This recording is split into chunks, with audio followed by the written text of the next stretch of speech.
सदियों से भारत की सभ्यता समुद्र के किनारे फली फूली है। चोल साम्राज्य से मराठा नौसेना तक हमारे पूर्वजों ने समुद्री मार्गों पर राज किया, लेकिन समय के साथ हम अपनी समुद्री विरासत से दूर होते गए। स्वतंत्रता के बाद भी हमारा समुद्री क्षेत्र ब्रिटिश काल के पुराने कानूनों में जकड़ा रहा।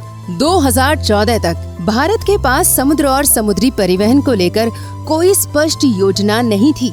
हमारे बंदरगाहों की क्षमता कम थी, माल ढुलाई में देरी के कारण अंतर्राष्ट्रीय व्यापार प्रभावित हो रहा था और भारत दुनिया के प्रमुख समुद्री देशों में कहीं दिखाई नहीं देता था। फिर एक महत्वपूर्ण बदलाव आया।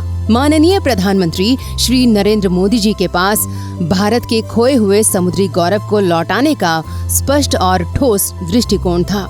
उन्होंने न केवल पत्तन, पोत परिवहन और जल मार्ग के लिए एक अलग मंत्रालय बनाया, बल्कि इस क्षेत्र में बड़े सुधार भी किए।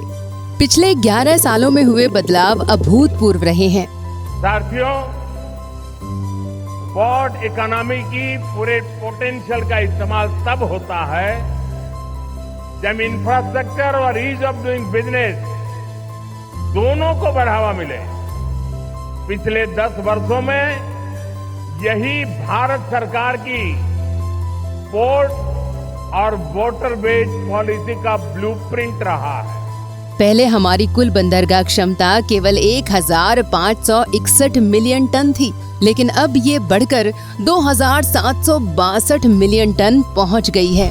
आज भारत के 9 बंदरगाह दुनिया के शीर्ष 100 बंदरगाहों में शामिल हैं। हमारे बंदरगाहों का कंटेनर टर्न अराउंड टाइम 2013-14 में 48 घंटे था, जो 2023-24 में घटकर केवल 24 घंटे हो गया है। अंतर्राष्ट्रीय शिपमेंट में भारत 2019 में 44वें स्थान पर था, जो अब 2023 में 22वें स्थान तक पहुंच गया है। माननीय प्रधानमंत्री श्री नरेंद्र मोदी जी के नेतृत्व में हमने उन औपनिवेशिक जंजीरों को तोड़ा है जो हमारे समुद्री विकास को रोक रही थी।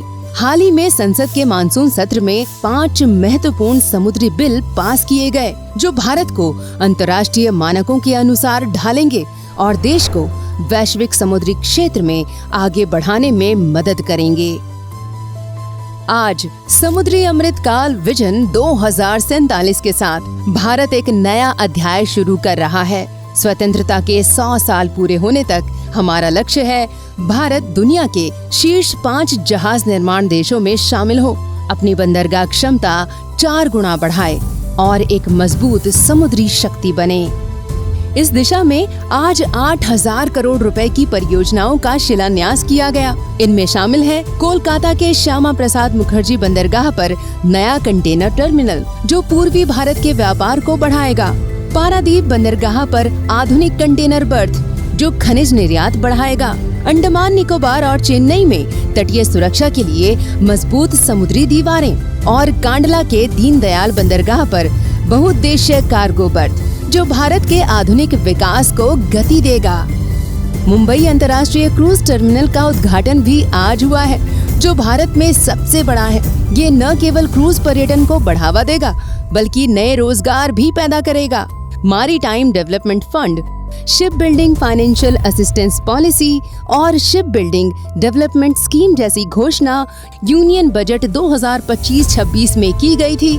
इन 70,000 करोड़ की घोषणाओं के साथ भारत ये सुनिश्चित कर रहा है कि वो दुनिया का एक प्रमुख समुद्री देश बन सके। इन पहलों से भारत को बड़े लाभ होंगे। व्यापार तेज होगा, कार्गो हैंडलिंग में तेजी आएगी और आयात निर्यात की लागत कम होगी, जिससे भारतीय उत्पादों की दुनिया में प्रतिस्पर्धा होगी। ये कदम केवल अवसंरचना का विकास नहीं है, बल्कि एक नई नील अर्थव्यवस्था की आधारशिला है। भारत ने हमेशा समुद्र को देवता मानकर उसका सम्मान किया है और उससे शिक्षा ली है। आज विकसित भारत 2047 के दृष्टिकोण के साथ हम अपनी समुद्री परंपराओं को पुनः जागृत कर रहे हैं। हमारा संकल्प है कि आने वाले समय में भारत न केवल विकसित देश बने, बल्कि समुद्री शक्ति के रूप में पूरे विश्व का मार्गदर्शन कर सके।